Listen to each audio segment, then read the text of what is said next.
Bueno, buenas noches a todos los que están aquí presentes. También queremos saludar a quienes nos escuchen a través de nuestro canal de Spotify.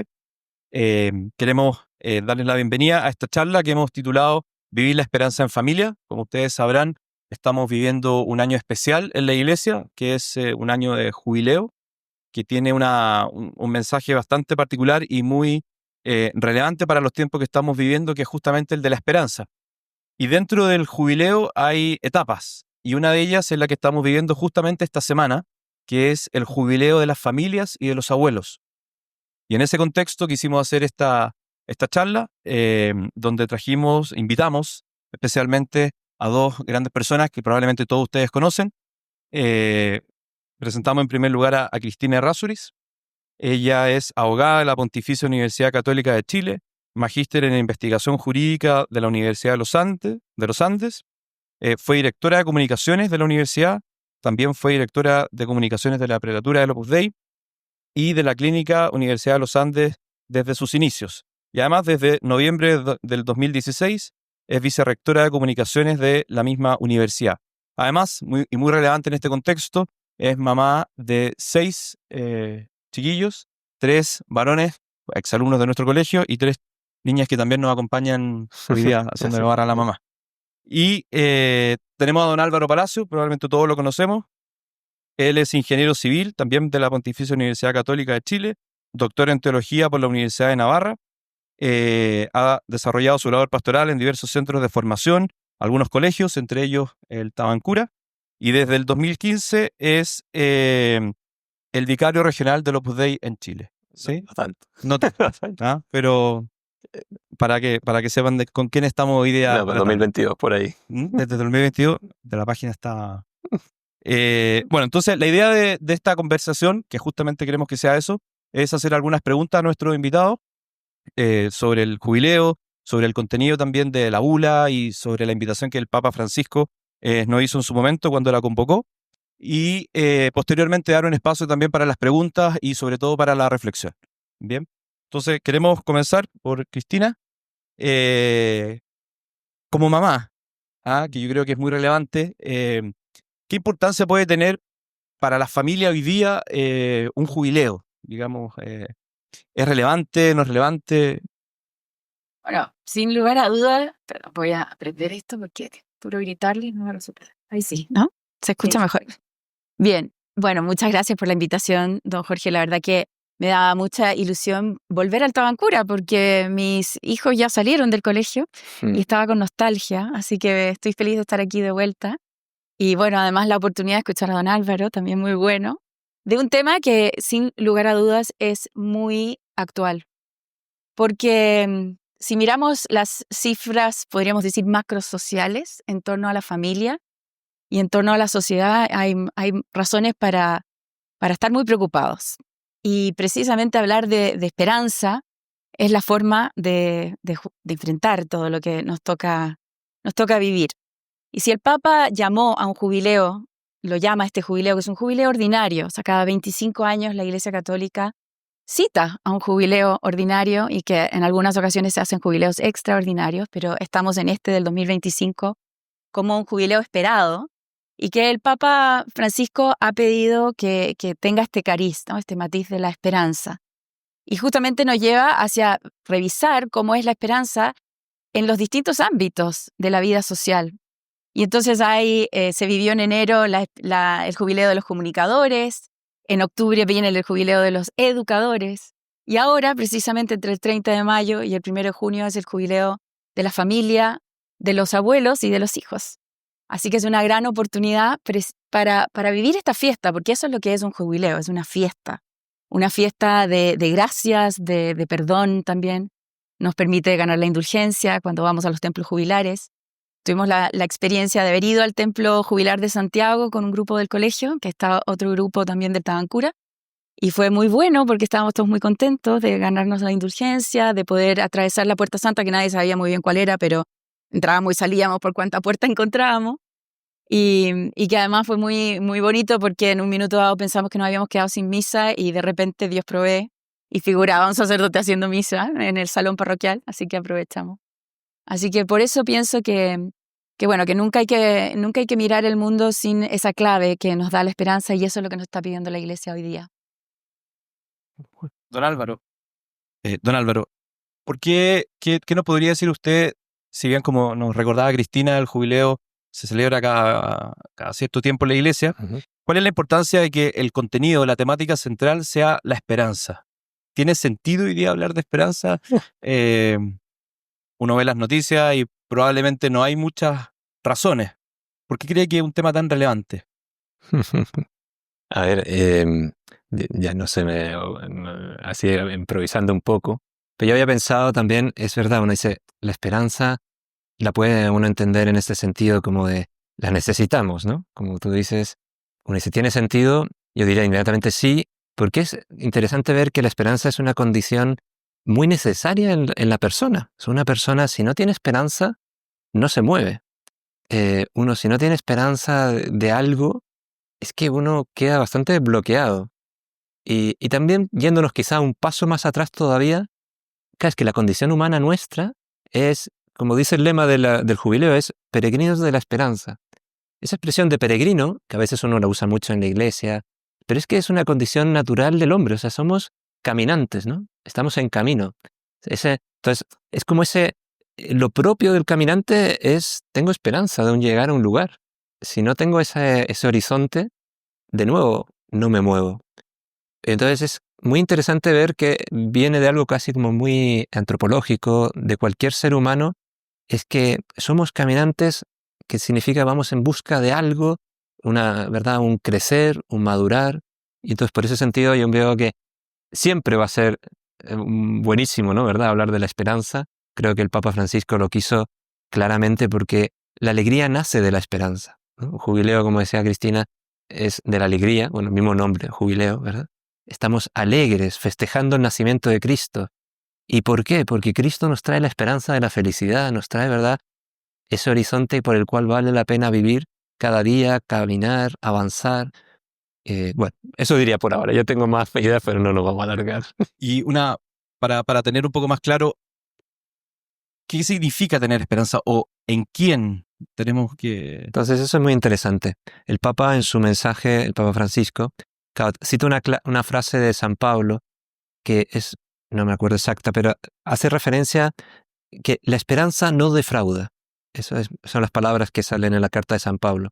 Entonces, es interesante porque hay muchas esperanzas posibles. O sea, uno puede poner su esperanza, ¿verdad?, ese norte que va haciéndole animarse y caminar, ir hacia algún lugar, en muchas distintas cosas.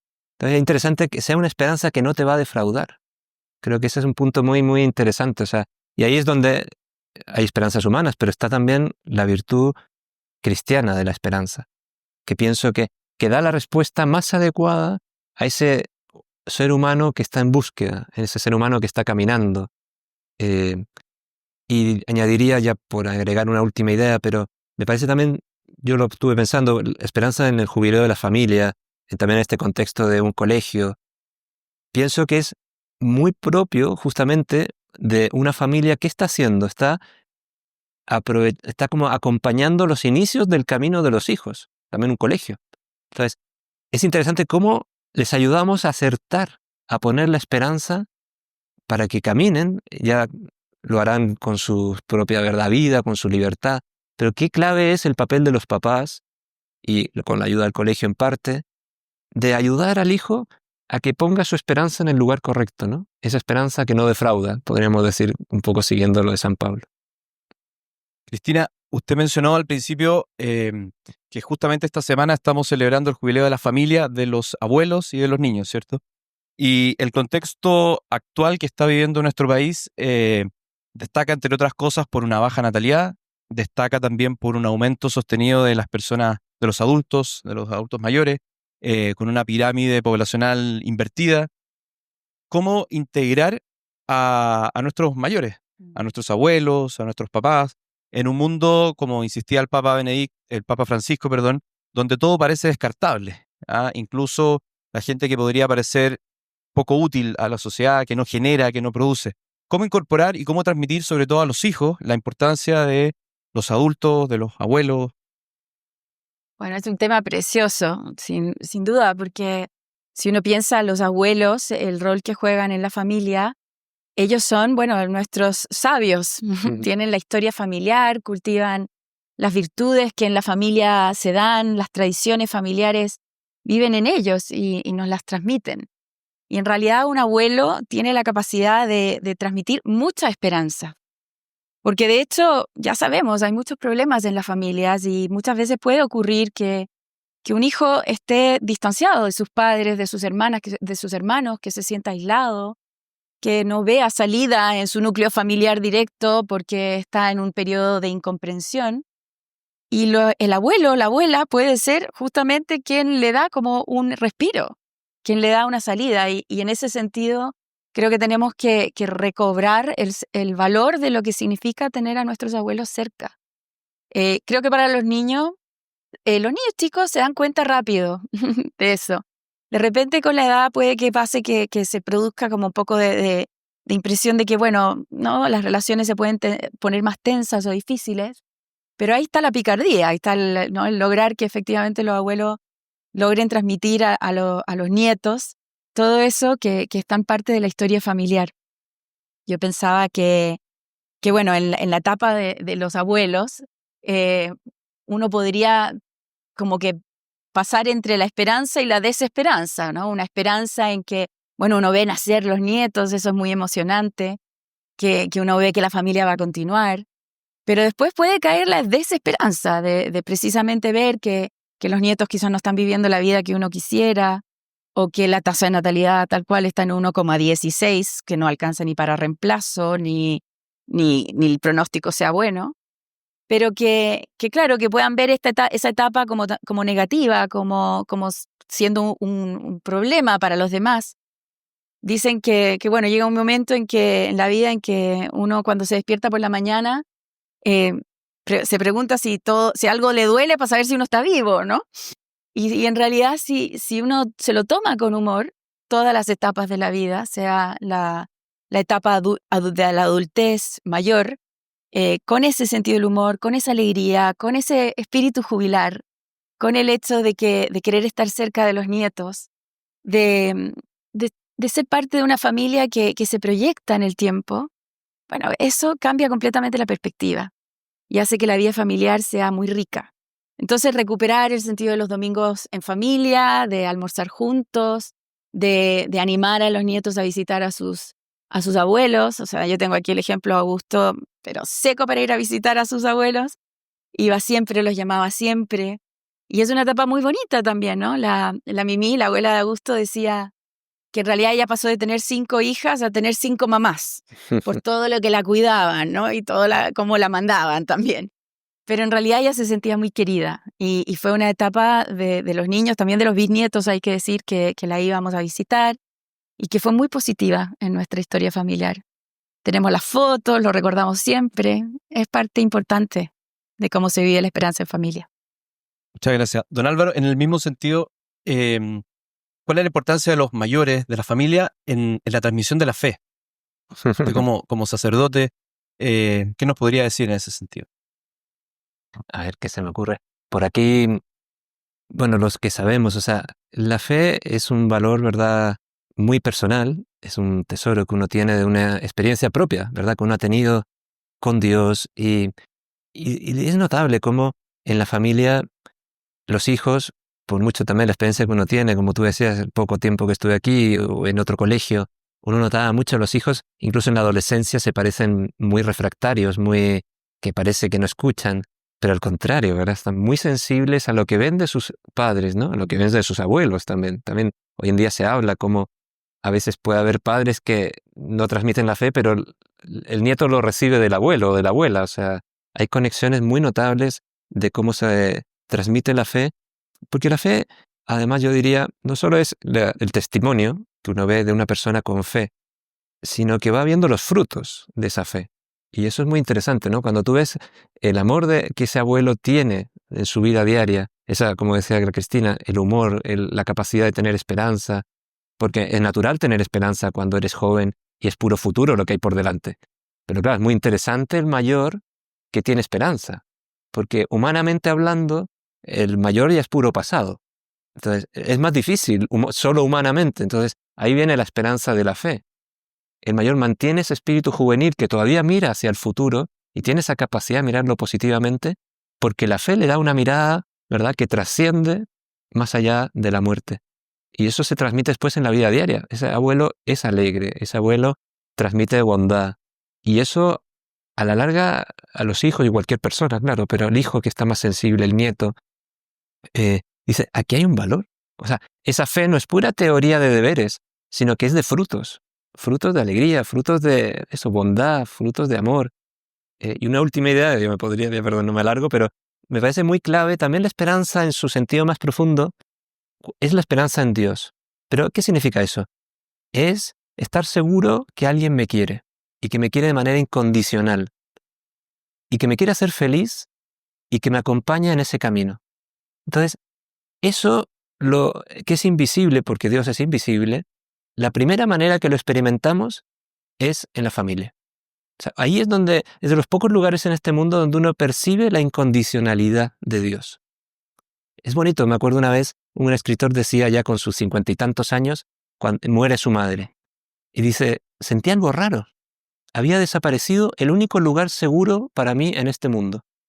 Y era como muy bonito decir, claro, porque él decía, y todos tenemos más o menos esa experiencia, una buena mamá, que uno va y te dice que todo está bien. ¿Verdad? Esa mamá que no es objetiva, claramente, ¿no? Pero eso es lo que uno necesita, ¿no? Ese amor incondicional a toda prueba. Y eso es un reflejo del amor de Dios. Y ese amor así tan incondicional, experimentarlo y saber que existe, para mí es uno de los núcleos de la esperanza.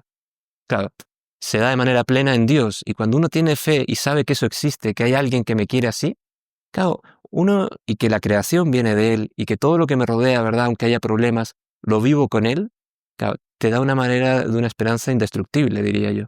Pero esa experiencia de la esperanza teologal de Dios, yo veo que se percibe, se aprende al verlo a través del ejemplo de unos papás, abuelos, que lo viven y que te lo manifiestan con los hechos.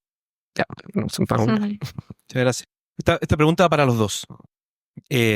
Si bien uno puede leer la bula, puede leer un libro, hay varios autores que nos hablan de la importancia de la esperanza, pero como se dice en buen chileno a la hora de los que hubo, ¿cómo vivirla en la familia, ante los desafíos laborales, ante, no sé, de repente la imagen un poco falta de esperanza que hay en la sociedad, en la economía, en el futuro, desde distintos puntos de vista? ¿Qué consejos o de qué manera podríamos transmitirle a quienes nos escuchan cómo vivir la esperanza en concreto? Bueno, la verdad es que toda etapa de la vida tiene sus propios desafíos, precisamente para la disyuntiva entre tener una respuesta esperanzada o desesperanzada. O sea, si pensamos desde el pololeo, por decir algo, uno puede ver que hay pololeos que son pura superficialidad, donde me interesa seguir pololeando en la medida que lo esté pasando bien, en la medida que el panorama esté bueno, en la medida que todavía me dé interés y no hay un verdadero construir juntos la ilusión de lo que puede ser un futuro casados, con familias, sino que están pensando en el aquí y ahora y no se están proyectando. Y cuando se vive así el pololeo con esa falta de esperanza, bueno, es muy fácil que termine en una desilusión, en un corazón roto, digamos, ¿no? Y así en el matrimonio, en el noviazgo. Estuve en un matrimonio esta semana, la verdad que hemos estado en muchos matrimonios, como que todos los hijos de nuestros amigos se están casando. Y es interesante, a mí me encantan las homilías de los matrimonios, o sea, debe ser que me ayudan a recordar como la etapa del noviazgo.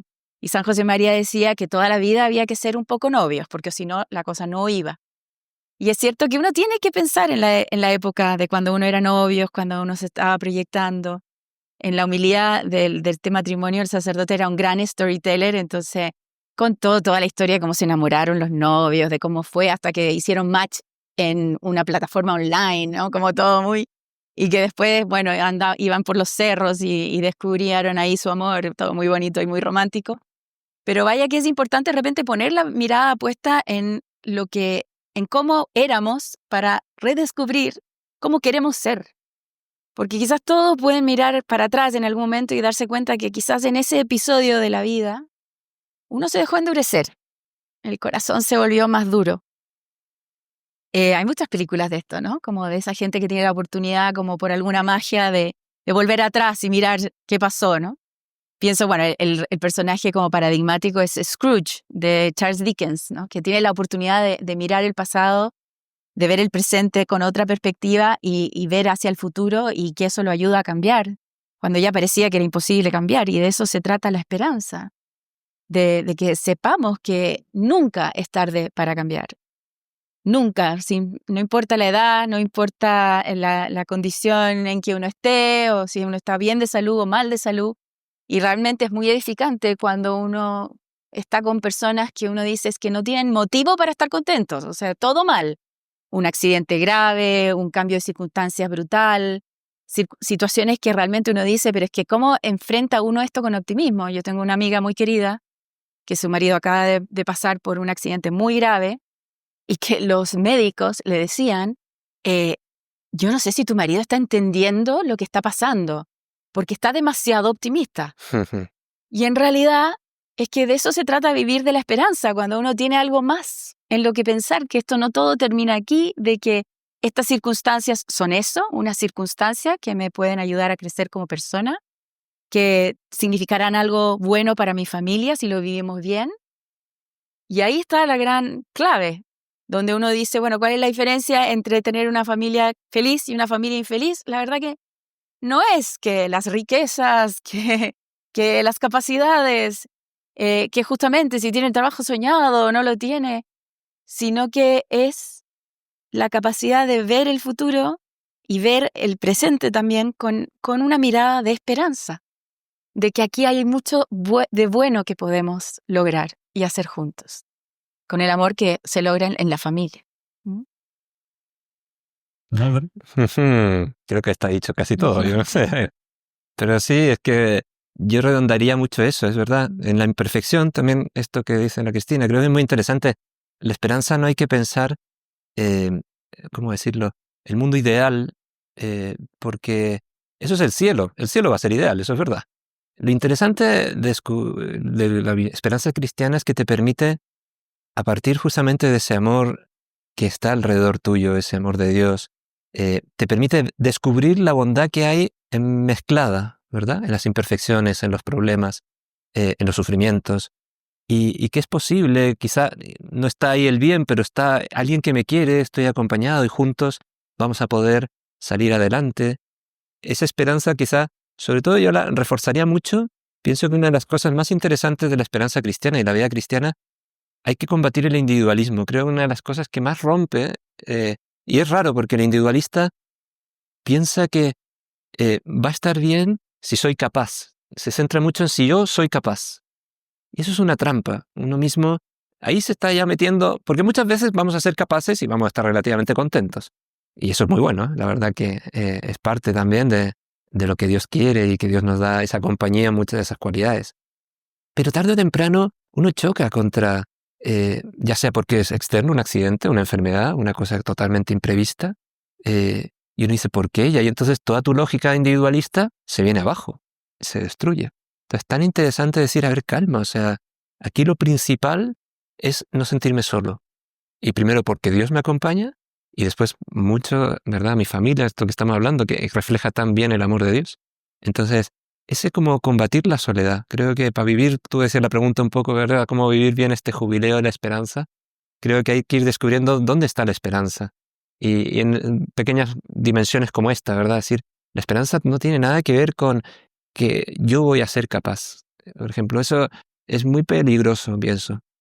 Nosotros vamos a ser capaces y en el nosotros tenemos que meter a Dios. Y ahí sí que estamos segurísimos de que vamos a ser capaces de encontrar la belleza y el bien en cualquier circunstancia que nos toque. Creo que es muy interesante, claro, con esa confianza de la compañía, de no estar solo, como que uno se atreve a ser valiente. Y que es algo muy propio también de la esperanza. La esperanza no es solo, el Papa lo dice en el mensaje, el Papa Francisco dice, la esperanza no se trata de esperar el final feliz de la película. Usa incluso esa imagen. Dice, no, la esperanza es algo que te mueve a lanzarte, a conquistar cosas, a avanzar, como decíamos, Es el ser en camino y que está recorriendo caminos. Y que a veces hay problemas y tiene mucho que ver con no tengo que tenerlo todo bajo control, no tengo que tener la seguridad de que todo va a salir bien.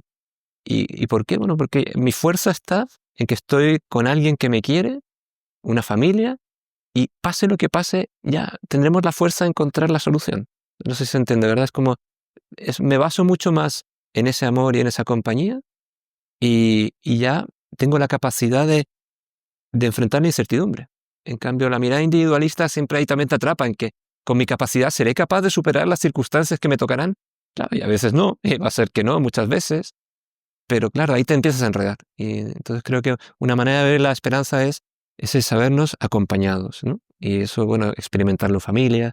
Después cosas más prácticas, creo que es muy bonito lo que decía la misma Cristina, ya que una de las claves es sentirse acompañado, vivir la vida de familia, darle prioridad, ¿verdad? A veces estamos en este ajetreo de hacer cosas, y es buenísimo, tenemos capacidad hoy en día, ¿verdad?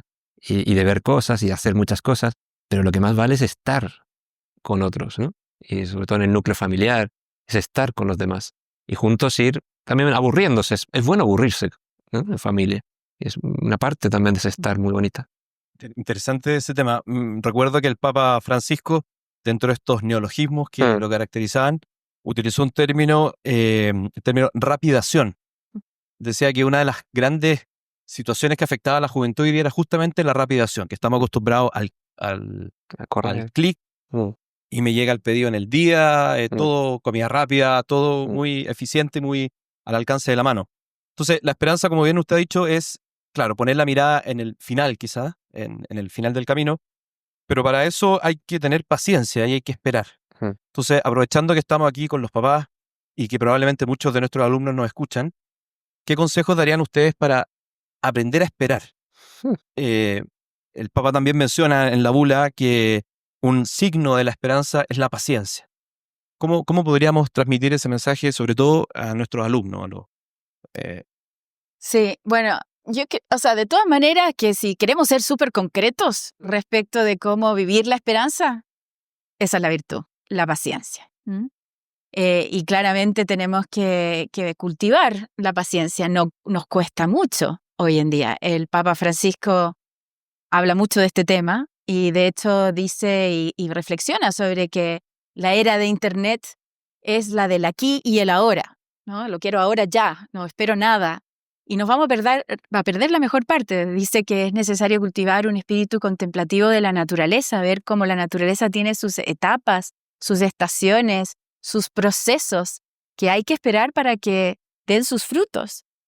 Y si uno lo piensa en familia, esto es absolutamente fundamental, porque por lo menos en la adolescencia, que a veces cuesta más para todos, ¿no? Padres e hijos, nos puede pasar que como que pensemos que la esperanza es esperar que esto pase pronto.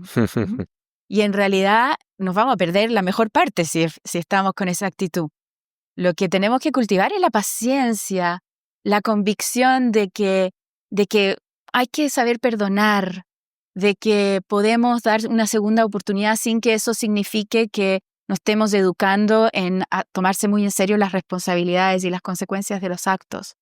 Que los hijos sepan que las esperanzas que tenemos puestos en ellos no son expectativas imposibles de cumplir, sino que es la esperanza de que se la van a jugar, de que lo van a hacer lo mejor posible, de que están tratando de vivir con ideales altos, de ser buenas personas. Eso es parte del proceso de acompañarlos, como decía don Álvaro, y también de tenerles la paciencia que requiere, ¿no? Y uno mismo tenerse paciencia.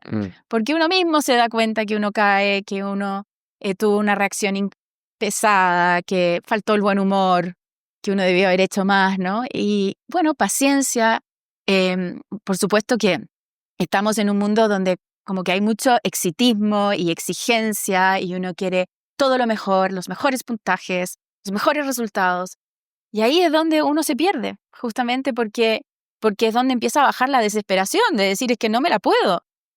Y ese es el error, ¿no? Porque el contrapunto justamente es una visión esperanzada que nos demuestra que este es un camino y que la paciencia nos ayuda justamente a poder recorrerlo con la tranquilidad que necesita, a que la esperanza nos sirva como un ancla que evita que nos vayamos como por cualquier corriente pesimista que nos dice no, todo mal, ¿no? Que cifras de natalidad, las guerras que estamos viendo, el drama que se desenvuelve frente a nosotros en las pantallas y en nuestra propia vida muchas veces, o bien una visión esperanzada, que es una guía y que nos ayuda a encontrar el camino, aunque todo parece que a veces se desajusta, pero que con tranquilidad, con paciencia, con serenidad, vamos a saber encontrar ese camino. Dios nos lo va a mostrar. Sí. Don Álvaro, en el mismo sentido, simplemente, ¿cómo nos ayuda una vida de piedad, la oración, a desarrollar la virtud de la paciencia? Bueno, pues un poco unido a lo que decíamos antes, ¿verdad? De que te ayuda mucho porque la oración es hablar con Dios, es hablar con el gran amigo.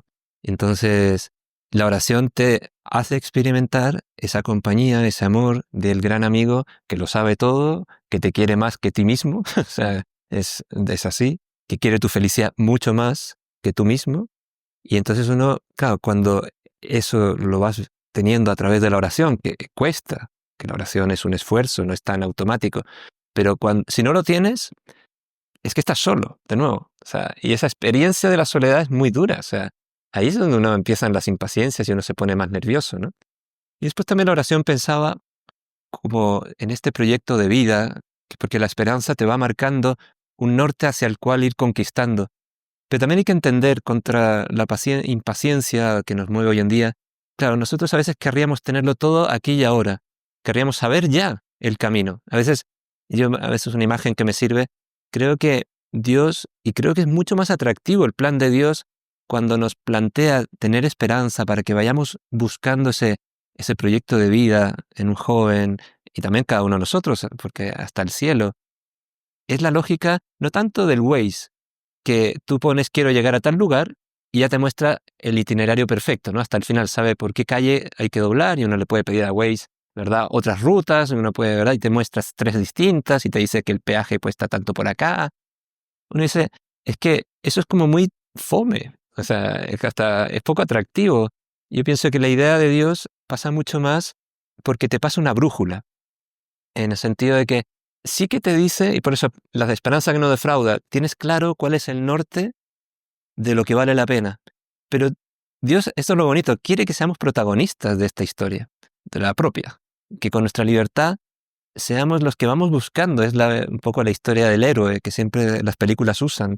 Porque es que humanamente es lo que más satisface a la persona, es ser constructor de uno mismo, con la ayuda de Dios, con la compañía de Dios, pero uno es protagonista de su vida. Entonces pienso que a veces, claro, ¿eso qué requiere? Lo uno con lo de la paciencia, porque tengo que aceptar, y es mucho mejor que sea así. No tengo el plano hasta el final que me marca Waze. Tengo la brújula, y la brújula será, tengo que atravesar, uno siempre piensa, ¿verdad?, en los uruguayos que cruzaron la cordillera, una primera montaña, y quizá no sé qué habrá detrás de esta. Pero bueno, yo estoy tranquilo porque tengo la brújula, voy con Dios, y es una maravilla. Este mundo también no son dificultades, sino que es una mezcla, ¿verdad? Y viene de la bondad de Dios el mundo, así que es también encontrar las cosas buenas en cada momento, pero ir buscando. Pero tengo que aceptar, no sé el camino, lo tendré que ir construyendo, con la ayuda de Dios, pero también con mi libertad, con mi protagonismo. Creo que también eso es una mirada que, si la comprendemos, es mucho más atractiva que el tener listo todo el camino seguro, ¿no? Y saberlo ya, ¿no? Es parte, y la paciencia es tener la ciencia de la paz, tener la paz de que en estas circunstancias no sé qué voy a hacer mañana, o no sé cuál va a ser el camino en unas semanas más. Pero bueno, tengo mi brújula, rezo, por eso lo uno también a la oración, lo rezo ahí con el Señor, digo ya, juguémonosla por aquí, y meto las patas y volveré para atrás, no pasa nada, ¿no? También uno mismo tiene mucha más libertad de equivocarse, no hay problemas, ¿no? Porque estoy bien acompañado, tengo mi brújula, vamos para adelante. Una de las cosas que mencionó Cristina y que también llama mucho la atención de los jubileos es el tema de las indulgencias. Quizás a muchos nos costará entender a qué se refiere. No sé si nos podrían contar, don Álvaro, ahí desde el punto más como doctrinal, cuál es la relevancia de la indulgencia, cómo ganarla, qué significa ganar una indulgencia, y después, Cristina, si nos puede ayudar también cómo aprovechar esto en familia, que no sea una cosa individualista, yo solo alcanzar esto, sino que verlo también como un don, pero también como una recompensa, digamos, a cierto, a un querer. Don Álvaro, primero. Sí, primero, Sí. ya. Un poco la teoría. Las indulgencias, es interesante esto que dijiste también, que ya lo desarrolla más Cristina.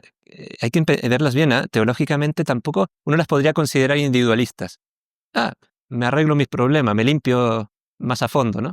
Tiene algo de eso, es verdad, porque es cierto que hay un punto, como es el amor es personal. Entonces es verdad que hay un punto que uno no puede amar por otro.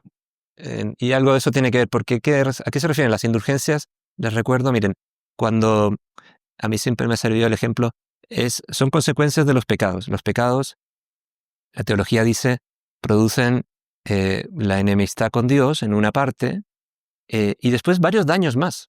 La verdad que es el misterio del mal. Produce varios daños. La confesión perdona lo fundamental, gracias a Dios. Es que Dios de verdad nos perdona y nos vuelve a querer 100% y de verdad nos ama. Pero quedan los daños colaterales, podríamos decir, alrededor, en nuestra propia alma, en la de los demás, en este mundo. El ejemplo que siempre se pone, lo habrán escuchado, es el niño pequeño que rompe un jarrón por jugar fútbol dentro de la casa donde sabía que no tenía que hacerlo, ¿no? O sea, es relativamente responsable, ¿no? Y rompe el jarrón y le pide perdón a la mamá, y la mamá de verdad lo perdonó, pero el jarrón está roto. O sea, eso es un poco entonces la indulgencia que apunta. La confesión, en el fondo, borra lo que se dice que es la culpa, es en el fondo eso que había roto la relación de amor entre las personas. Eso de verdad con la confesión queda totalmente restablecido. O sea, la relación con Dios queda totalmente limpia, buena, o sea, el cariño, la cercanía, todo. Y la indulgencia, ¿a qué apunta? Es a ir reparando los daños colaterales, los daños que quedaron en mi alma, heridas, lo que fuesen, ¿verdad? Debilidades. Y también, de una manera misteriosa, por la comunión de los santos. Y por eso se dice que las indulgencias nos renuevan más profundamente a nosotros y a toda la iglesia. También por la orden de la caridad, podríamos decir a la familia y va de a poco, ¿no? Entonces eso es un poco más o menos la teoría de las indulgencias, que es muy bonita, es buscar una renovación interior más profunda, ¿no? Un reparar, ¿verdad? Los daños de nuestras miserias, de nuestras caídas. Tiene un poco esa lógica. Por eso es como muy bonito también la ilusión de ganar indulgencias. Dentro de lo que, ¿verdad? Y que cómo se ganan, bueno, la esencia está lo externo que es lo más fácil. Ir a hacer la acción virtuosa que la Iglesia ha enriquecido con la indulgencia. Pues hay varias, hay unos manuales de indulgencias, pero la que está más ahora típica es ir a alguno de los templos jubilares. Aquí en la zona cercana nuestra, Santiago hay varios. Está la catedral, lógicamente, pero también está Nuestra Señora del Rosario, la parroquia Nuestra Señora del Rosario, ahí en el Parque Juan Pablo II. Ese es el templo jubilar de esta zona. Entonces, la acción virtuosa es ir un día a rezar allí. Después se pide que allí más o menos en esos días, haberse confesado, haber tenido una confesión, más o menos en esos días, ojalá en el mismo día, la verdad que se recomienda mucho que sea el mismo día que uno visita o hace esa acción, comulgar, después rezar por las intenciones del Papa. Estas son las fáciles, más o menos, porque son cosas concretas que uno puede hacer. Y la última, que es obviamente la más interesante, que es en el fondo la esencia de la indulgencia, es el deseo profundo de esa renovación, que en el fondo es el rechazar interiormente todo pecado venial y futuros pecados. O sea, es como un arrepentimiento muy, muy puro, interior, de un deseo como decir, pucha, de verdad estoy arrepentido de los pecados y los rechazo, no rechazo el mal en todas sus formas, ¿no? Uno sabe que uno es débil y probablemente no es que uno pueda cumplir esa promesa hasta el final de la vida, pero y eso se dice que es lo más difícil, porque claro, ¿cómo saber si uno hizo, en el fondo es un acto de amor perfecto, un acto de contrición de amor perfecto, ¿no? De arrepentimiento, de amor a Dios y por lo tanto de un rechazar todo tipo de mal. Eso es un acto de oración interior que puede durar 30 segundos, no hace falta que sea algo difícil. Es solo intentar que sea lo más sincero, interior del corazón, y con eso se gana la indulgencia plenaria. Bueno, he puesto la condición indulgencia plenaria. Es la que borra todos los daños de los pecados pasados.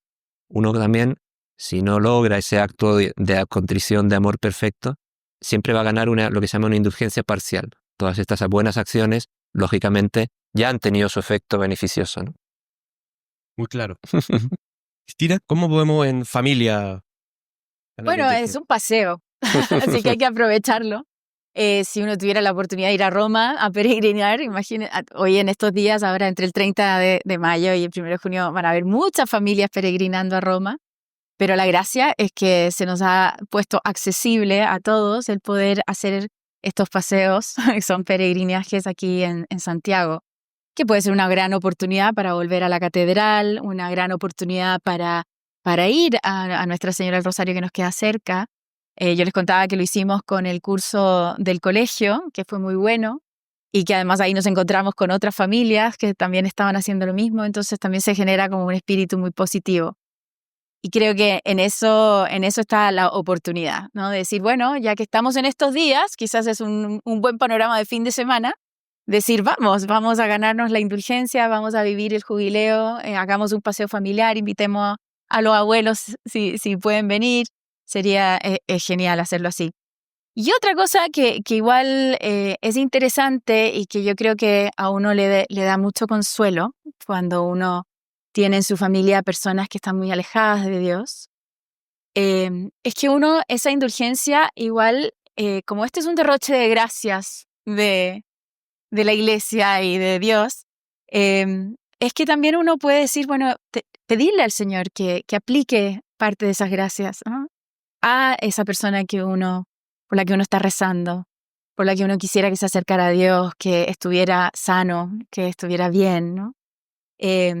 Quizás no es que uno gana la indulgencia de esa persona directamente, pero hay eso, ¿no? Está esa posibilidad también. Y yo creo que es muy bonito poder hacerlo de esa manera y nos ayuda mucho como padres cuando estamos como medio enredados.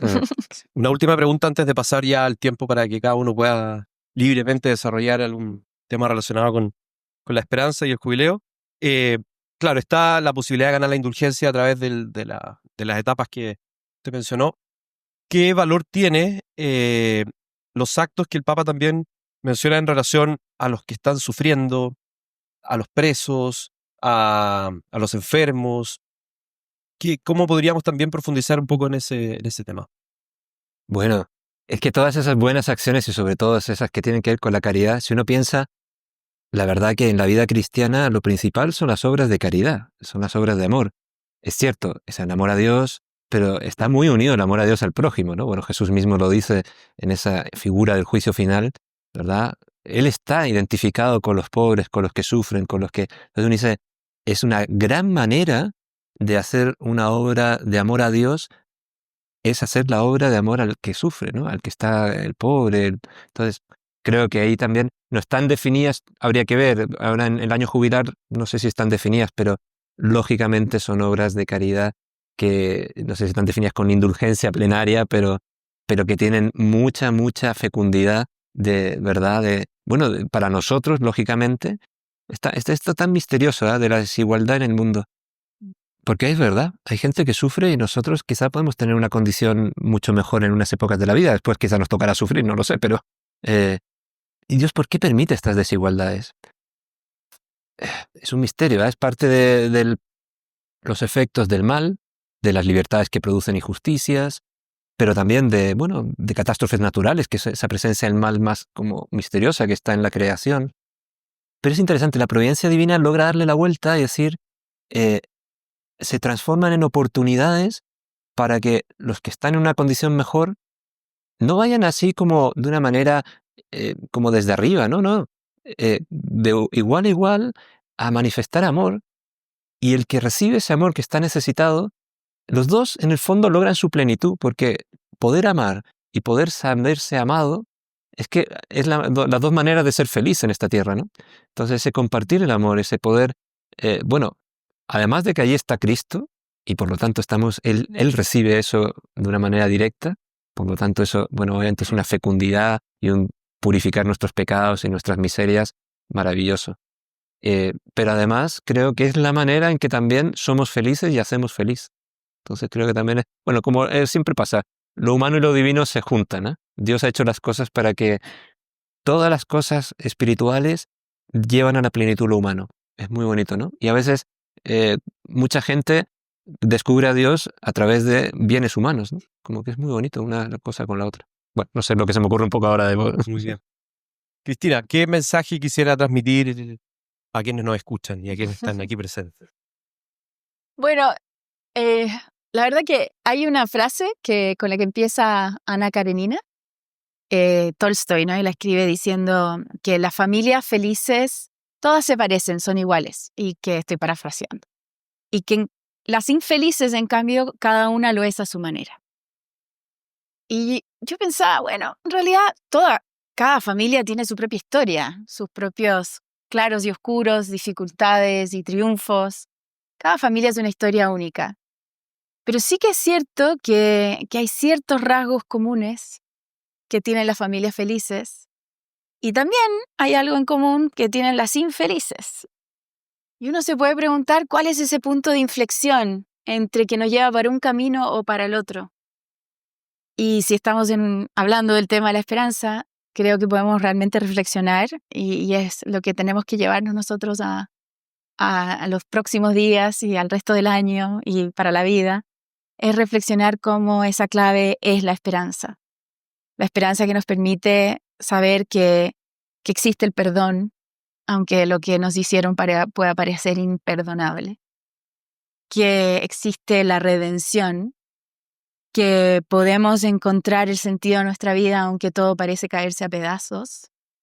Y que justamente es la vida en familia, con esa incondicionalidad de la cual se hablaba, de sabernos queridos a pesar de nuestros errores, a pesar de que puede que no tengamos ninguna capacidad particular, que ya estemos enfermos, que estemos ya desahuciados, o que somos un niño en el vientre materno que está con problemas y que sabe que ahí va a estar protegido, o no. Hoy en día sabemos que estamos ante una realidad legislativa que nos lleva a querer perder la esperanza.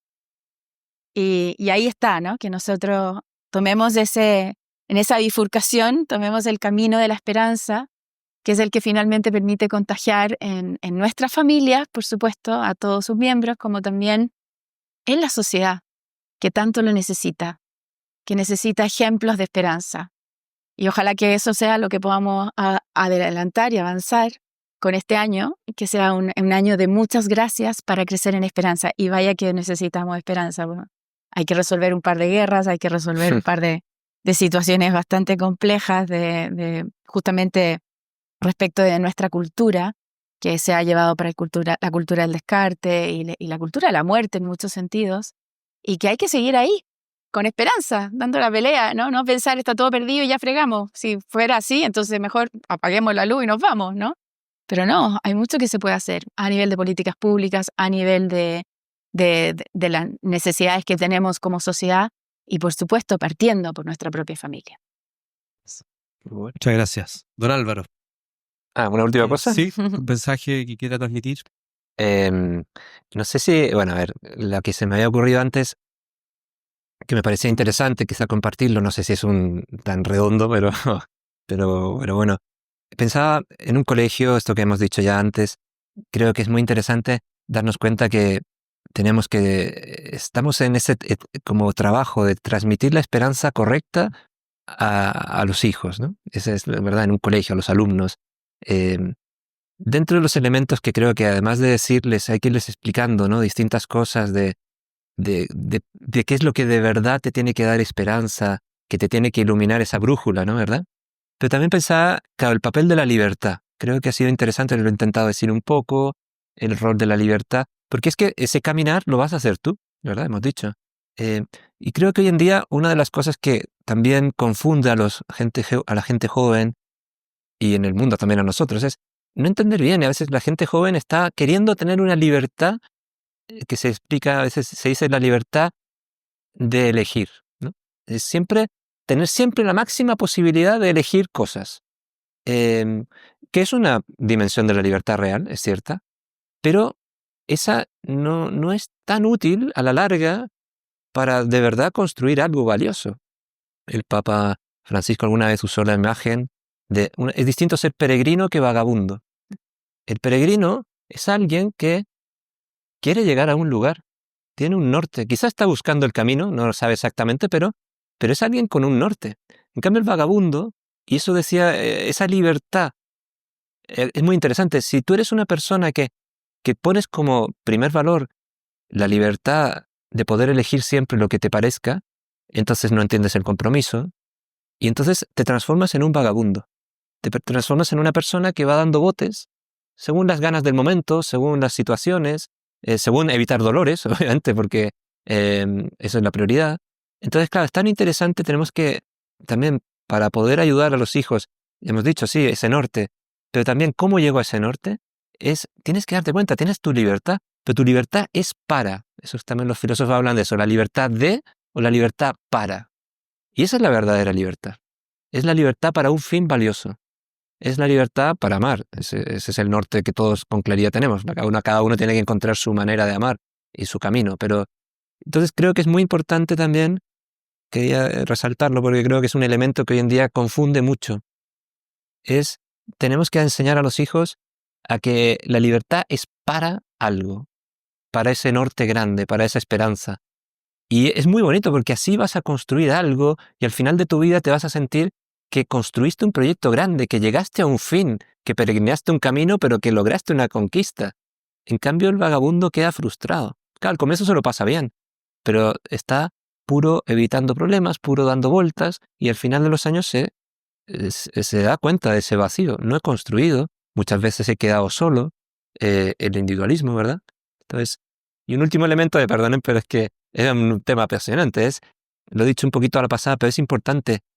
Tenemos que ayudar a los hijos, porque hoy en día también la sociedad en que vivimos te mete esta prioridad de la libertad por la libertad, y eso es un error. La libertad es para algo, y es maravilloso porque te hace protagonista de ese proyecto, de ese amor.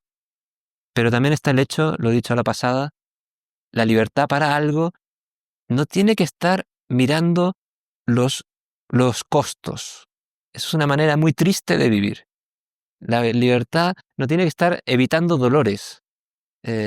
Tampoco hay que ser masoquista, ni mucho menos. O sea, si uno puede, obviamente. Pero la libertad, ese para algo, tiene que estar concentrada en ese norte valioso, en el bien, la belleza, el ser que hay aquí, ahora, mañana.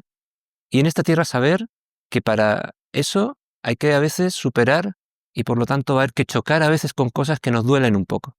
Pero lo interesante es, la prioridad es el bien, la belleza, el ser. Tú con tu libertad lo vas a conquistar.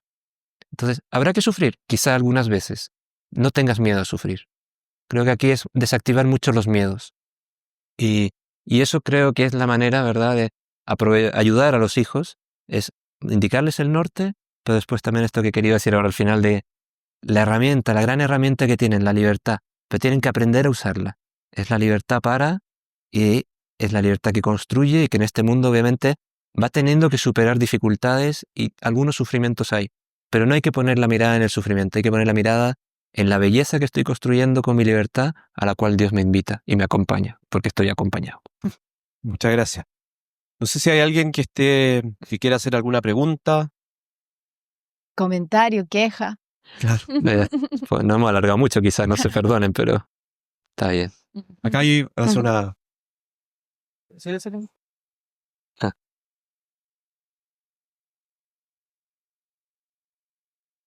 ¿Se escucha? ¿Se escucha? Sí. Sí.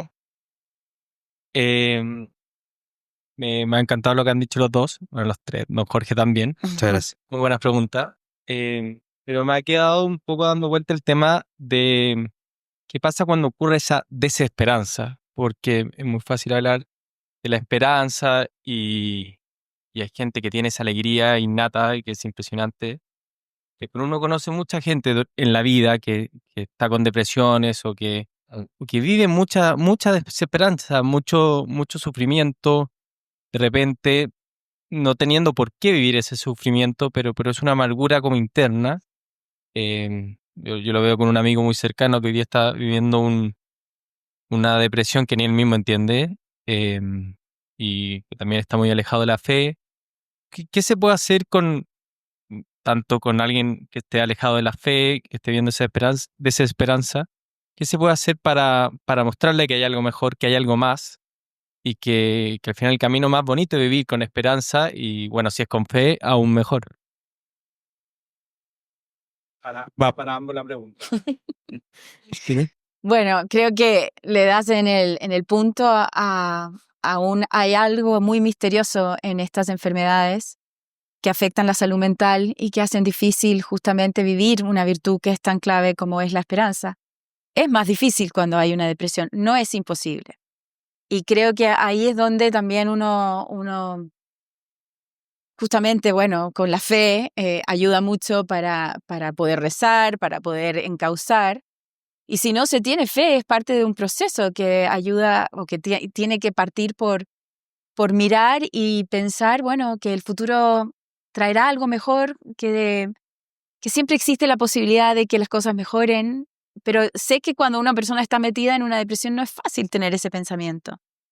Pero es parte de, quizás salirse de uno mismo, ir a ayudar a quienes lo están pasando peor, hacer esa acción, digamos, que me lleva a no estar mirando para adentro todo el rato ensimismado, porque es fácil dejarse llevar por la angustia, por la ansiedad, justamente cuando uno está todo el tiempo mirándose a uno mismo.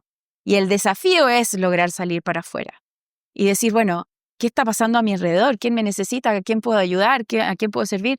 Las historias de las familias están llenas de personas y de planes que no resultaron, ¿no? Y a veces son planes importantes que no resultaron. Y ahí el desafío está en decir, bueno, no resultó este plan, habrá otro plan. Dios tiene su plan. Y cuando tengo que hacer ese proceso, que efectivamente tiene mucho de misterioso y creo que tenemos que asumirlo como tal, porque entender el sufrimiento no es fácil, sobre todo cuando es de los inocentes, cuando las personas quieren encontrar una salida y no la encuentran. Bueno, es simplemente volcarse y decir, algún plan habrá aquí, algo más grande habrá aquí. Y una persona que me acuerdo que tenía depresión decía, bueno, pues bien, es lo que me tocó y me tocará también ser a mí la santa con depresión, ¿no? Que era una persona que luchaba por su vida interior y por su santidad. Y bueno, será así. Habrá que luchar por ser esa persona que sigue adelante a pesar de su depresión. En el fondo es la cruz que le ha tocado cargar. Es una cruz difícil, pero que no faltará la gracia de Dios para hacerlo. Difícil. Quizá una cosa que yo una vez tuve un amigo que tenía depresión y también uno se sentía como en impotencia. ¿Cómo le resuelvo esto, no? ¿Cómo le saco de aquí? Después de un tiempo, lo que capté es que yo no lo encontraba, así que no tenía la solución, no podía sacarlo. Pero sí uno descubre que ya fue un gran alivio estar ahí, o sea, acompañarlo, mostrarle cariño, amistad. Y pienso, hasta una suposición mía, pero que es que lo que pasa es que ahí lo que uno está logrando con la persona es decir, en el fondo es manifestar y tratar de reflejar un poco la esencia del amor, esa que hemos dicho a la rápida. Amor también algunos, creo que viene de Piper, Benedicto XVI lo tomaba, decía, amor es decir, es bueno que tú existas. Y ahí se le agrega la incondicionalidad. Es bueno que tú existas sin ningún añadido. O sea, y en condiciones con esto, ¿no? En enfermedad. Es bueno que tú existas, ¿no? Eso se lo dices a alguien, por eso digo ese estar como amigo. Uno está, ya, no te lo puedo solucionar, pero estoy contigo, estoy aquí. ¿Y por qué? Porque es bueno que tú existas. Aunque sea con esta enfermedad, sí, es bueno que tú existas con esta enfermedad, porque tu valor está más allá, ¿no? Ese amor incondicional permite, y en distintas circunstancias, en el sufrimiento, es descubrir que sigue existiendo un bien allí. Es el gran tema de la eutanasia, de algún modo. Cuando la persona no logra darse cuenta de eso, uno entiende a la persona que al final dice quiero la eutanasia. Pero claro, la pena es, no hemos logrado, y creo que también se habla mucho, que la eutanasia en gran parte, en muchas personas, bueno, uno naturalmente tiene un instinto del bien de la vida, pero cuando tienes familia que te acompaña, normalmente se disuelven todas esas cosas de deseo de morir, ¿no? Bueno, me alargo, no quiero alargarme, pero se entiende, yo creo que a veces, creo que uno de los consuelos, pero que es más poderoso que el que uno crea, es ser capaz de reflejar el amor incondicional de Dios Y entender qué significa amor es transmitirle al otro, es bueno que tú existas tal cual. O sea, sin resultados, sin salud, sin capacidades, sin nada. Aquí hay otra pregunta. Le van a pasar ahí. Perdón. Muchas gracias. Yo quiero hablar como de la desesperanza que uno ve, sobre todo en las relaciones o en los vínculos. Y en generaciones más jóvenes que la mía, yo tengo 40, pero pienso en generaciones de los 30, 20 y tantos, incluso 10 y tantos, en que se les ha mostrado todo como fácil. De hecho, también el acceso a, digamos, al erotismo o al amor, pero bastante frívolo y superficial, pero que pierde la esperanza en una relación duradera o encontrar un partner. También se metió un poco esta ideología más feminista, ¿no? Esta mujer empoderada, que logra todo por sí misma, que no necesita al hombre. Una visión también muy negativa del hombre por parte de las mujeres y los hombres respecto a las mujeres como sin esperanza respecto a ellas, al pinchar, digámoslo así, en buen chileno. Entonces pienso yo en esa generación que está saliendo, pero que encuentra instancias de salida bastante tóxicas, o sea, unas músicas que no ayudan mucho, y también de repente actitudes de parte entre hombres y mujeres de indiferencia. ¿Cómo yo hablo de esperanza cuando hay una cultura, digámoslo así, la veo en Netflix, la veo en la literatura, la veo en la música, que no ayuda?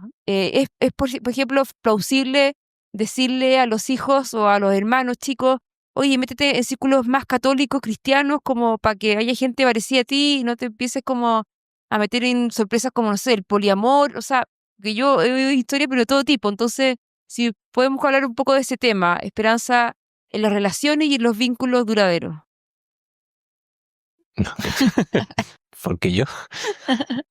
Es difícil, es verdad. A ver, no, así a bote pronto. Yo creo que, a ver, si quizás no lo he entendido bien, pero lo que se me ocurre así rápido es decir, eh, creo que es muy interesante, a veces hay que recurrir a un lenguaje previo, en el sentido, y qué es el bien, el sentido de plenitud, la felicidad. Entonces, creo que cuando una persona está buscando, ¿verdad? O está en ese ambiente, ¿no?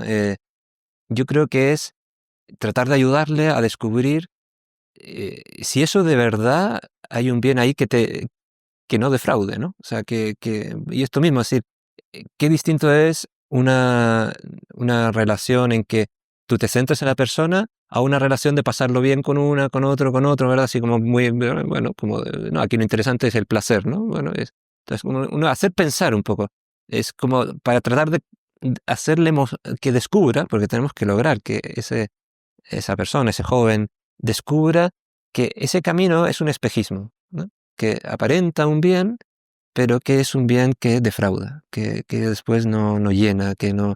Entonces, hay que lograr, claro, no es tan fácil, pero bueno, digo, es hacer pensar, es mostrarle la belleza de una amistad duradera, de un pololeo, de un compromiso, es hacer pensar también, tú te proyectas, a veces eso a los jóvenes les cuesta mucho, proyecta este tipo de vida en 10 años más, ¿dónde te va a llevar? Y creo que no es tan difícil porque, bueno, gracias a Dios todavía mantenemos la inteligencia. Una persona que va paseando nunca vas a construir entonces una familia, nunca vas a construir un amor más profundo con alguien. Creo que son teclas que hay que tocar, ¿no? Como ir tratando de mostrar el bien ausente y tratar de mostrar el bien presente quizá en el otro camino, ¿no? Hay que jugar mucho a lo atractivo, el esplendor del bien, que es la belleza. Hay que saber presentarlo, es el desafío que tenemos, es desenmascarar en cambio el espejismo que hay quizá en esas culturas que aparentan, que prometen, ¿verdad? Pero y además lo que pasa es que lo tenemos ganado, porque es que son vacías. No somos dueños de la verdad, ni mucho menos, ¿ah? Pero digo que hay valores humanos muy probados a lo largo de los siglos, ¿no? Entonces creo que tenemos que presentarlos, mostrarlos, pero creo que va por ahí un poco lo que se me ocurre ahora. Sí, pienso que, a ver, en temas como ideología de género, por ejemplo, o estos feminismos exacerbados que llevan a pensar que el hombre es el enemigo y que por tanto los hombres reaccionan diciendo, bueno, no, el enemigo es otro, ¿no? Es la enemiga. Entonces, como que nos quieren enfrentar. Es que hay que salir de esa dialéctica completamente. Y es una cultura muy desesperanzada la que permite que se dé. Entonces ahí es donde está que nosotros tengamos que trabajar por una cultura una verdadera cultura de la esperanza, donde mostremos la maravilla de lo que significa la vida en familia a pesar de los pesares, donde mostremos que el ejemplo de un matrimonio que le cuesta pero que sale adelante. El Papa León XIV en la alocución que hizo, un discurso que le dio al cuerpo diplomático acreditado en Roma, en el Vaticano, decía que le decía a todos esos representantes de los gobiernos de tantos países, les decía, apuesten por la familia, hay que invertir en la familia. Y declaraba claramente en el matrimonio, basado en el matrimonio entre un hombre y una mujer.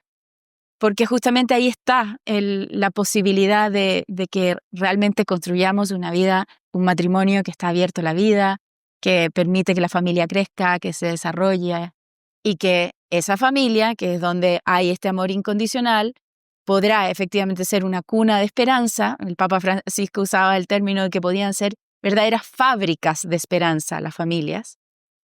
Esas fábricas de esperanza son las que irradiarán en la sociedad y hará que justamente vayamos pudiendo navegar estos tiempos que son difíciles y que tienen sus desafíos y que nos llevan hacia momentos que nos hacen cuestionar mucho.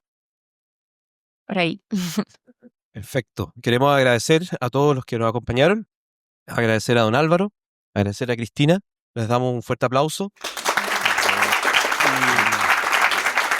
Y le agradecemos también por la reflexión, la oportunidad de poder también transmitir a quienes nos escuchan la importancia que tiene la esperanza y sobre todo dar testimonio de ella, que yo creo que ese es el mensaje central, ser peregrinos y no vagabundos, como nos desea don Álvaro. Muchas gracias, buenas noches.